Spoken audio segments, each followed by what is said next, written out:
have never seen such an aggressive end credit scene, not just creatively, but also from a business perspective. This is really interesting. You know what else I've never seen? I've never seen myself make an end credit scene video, or post credit scene as everyone's calling it now, before I made a spoiler review. But that's because I've never seen a post credit scene that makes the entire movie before it absolutely pointless. I can't believe they did that. That's hilarious. All right, so here's what happens. Eddie and Venom, on the run from the law, they're secretly exposed to the San Francisco Police Department. And I'm sure now they've told everyone. They're in a gritty tropical location where they feel a violent crime fighter is needed. I was like, finally, you guys are going to fight some crime after talking about it for the whole movie. But first, they decide to watch a telenova together in their seedy hotel room, gossiping about the characters. I did like that interaction, to be honest with you. I do think Tom Hardy's very funny in the role. But they're still not fighting crime. They're really funny. Suddenly, there's a flash of lights, and the room vibrates, and they find themselves transported to the same hotel room, but now much nicer inside and out. In other words, they've just jumped universes in the multiverse. Which one are they in now? Well, with Jonah Jameson's breaking news expose on the TV, the one from the end of Far From Home, and Tom Holland's Spider-Man front and center, it's Tom Holland. I know a lot of you had your fingers crossed for Andrew Garfield, but we'll talk about that in a moment. Andrew Garfield's not totally out of this.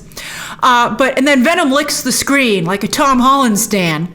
And so, yeah, now Tom Hardy's Venom is in the MCU. It's happened.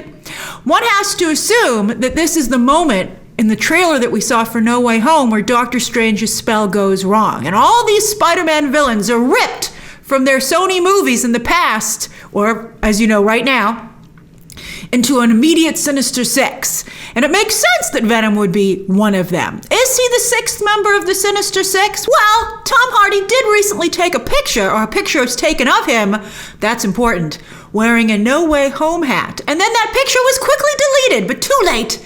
The internet saw that. I think the fact they deleted the picture is quite telling, because they could have just said, hey, he works on the Sony Spider-Man movies. They gave him a hat. Instead, they were like, because that other person, it was him and another person, and that's the person who posted it, and they made an oopsie. Oh, I love it.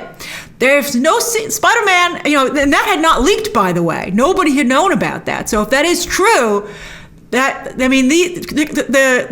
leaks from the upcoming movies in comic books are like insane. They gotta get better security on these films. But anyway, this is the most literal multiverse application we've yet to see in live action, where a character not only jumps multiverses, but finds themselves in the same location, like the same room with even basically the same setup. For instance, here in this hotel room, in the MCU version of the hotel room, someone else is staying there, and they come out of the bathroom, and they're like, what are you doing in my room? But by the way, What If did play with the same spatial situation in this week's episode with the Times Square bit, which was, I thought, very well done. Although, again, I guess because this was done by magic, not breaking through multiverses like the Watcher and Ultron were doing, or like Ms. America Chavez can do, this was by Doctor Strange's spell. Although they should be consistent in how you move through multiverses. And then you also have what happens with Kang. It's very interesting. All right, so anyway, we got to lock this stuff down. Now, after you get over the initial shock and awe that Venom and Tom Hardy are now in the MCU, Amy Pascal finally got her wish. It's hilarious how upset Kevin Feige initially got when but little did he know he was going to go on a nostalgia kick for a couple of movies. But it dawned on me also that this means that the two Venom movies are now moot. Even the one you just watched when you see the end credits scene. I mean, for instance, in the MCU, who's to say Michelle Williams' Anne isn't single and totally ready to mingle, as an attraction is still hinted at in Venom 2. In fact, they make a big thing about like, oh, Anne and Dan are going to go off together, and Eddie and Venom are finally okay with it. But who cares? Because that's like what they do in that universe, which I don't think we're coming back. So, I hope they keep Michelle Williams as well. I like her a lot in the role.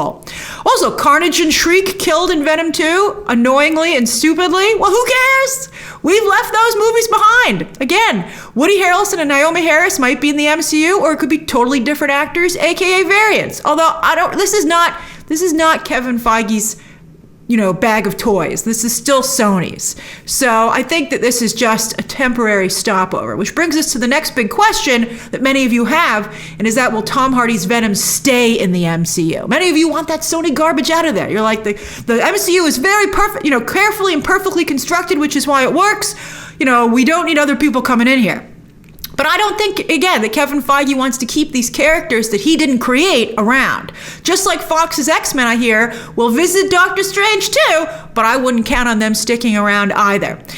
Many of you hoped that Venom would jump, you'd heard that there was an end credit scene and a Spider-Man shows up, and many of you were like, come on, Andrew Garfield. But hey, who's to say Venom won't follow Tobey Maguire or Andrew Garfield home at the end of No Way Home or Doctor Strange 2, right? Basically, this post-credit scene not only allows Tom Hardy's Venom to have some fun in the MCU and for the MCU to get a shortcut to Venom, but it also allows Sony to totally wipe the slate clean for that character, Venom, including the tone of those films, all the creative choices, while still keeping Tom Hardy. He's the only one they have to keep. So that end credit scene's actually pretty insulting to the rest of the cast. Again, I would like to see Woody Harrelson was fine, but Michelle Williams is the only one I would really want to see them keep. So do you think Venom is a member of the Sinister Six in No Way Home? Again, I think deleting that pick is very telling, although I have not heard from any of my sources, any confirmation on this. And who would you like to see Venom follow home? I guess since Tobey Maguire already fought a Venom, although it was not a good one, but still Andrew Garfield has an opening. I do still think that Sony's going to end up moving forward with a different Spider-Man in their movies than Tom Holland's Peter Parker, and that the multiverse situation in the MCU is going to allow them to go back to Tobey Maguire or Andrew Garfield, or maybe even Miles Morales. Or Miles Morales could, because Miles Morales and Peter Parker are supposed to be contemporaries, a new Miles Morales could join Tobey Maguire or Andrew Garfield. I like both of them. I'd be happy with either one. Let's see them in the film. I don't know. The Tobey Maguire movies are so good. While I know a lot of you are rooting for Andrew Garfield, I really would love to have Tobey Maguire actually come back. I'll be happy with either one, but I'd kind of like it to be Tobey. So the multiverse is not only allowing the MCU to have some fun and do a nostalgia kick. That's this whole thing. It's like the multiverse. I don't even know if they're going to keep the multiverse. It's like Pandora's box. I don't know if you can close it, but the focus right now is, a grab bag of nostalgia, and then we're going to move on. That's Kevin Feige's constantly reinventing himself, like Madonna or Lady Gaga, right? To keep things fresh.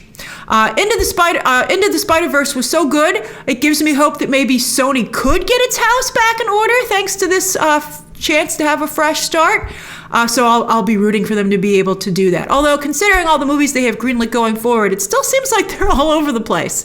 So I wish they actually hadn't announced anything going forward. Maybe Amy Pascal was like, those were all a ruse. None of that, although I think all the people who are signed would be pretty upset about it. But yeah, I'd kind of just like them to start fresh and to rebuild and do it right. Everyone's trying to catch up with the MCU, but no one's willing to put the work in. Kevin Feige built the MCU movie by movie, and he's only where he is now because it took him a decade to get there. I don't know if it has to take everybody else a decade, Sony's Spider-Man movies and also DC over at Warner Brothers, but it's going to take a few years. And, they're doing the same thing with the multiverse reset over in the Flash movie. Let's see how that works out. Sometimes it just creates more of a mess. It's so funny. We'll see how it goes, but I think we're going to have fun either way. So what do you think of this end credit sequence? What do you think, of the whole, what's going on in the MCU? What are your hopes for the Sony Spider-Man movies moving forward? Share those stats down below. Subscribe today. And of course, as always, you can check out some more videos right now.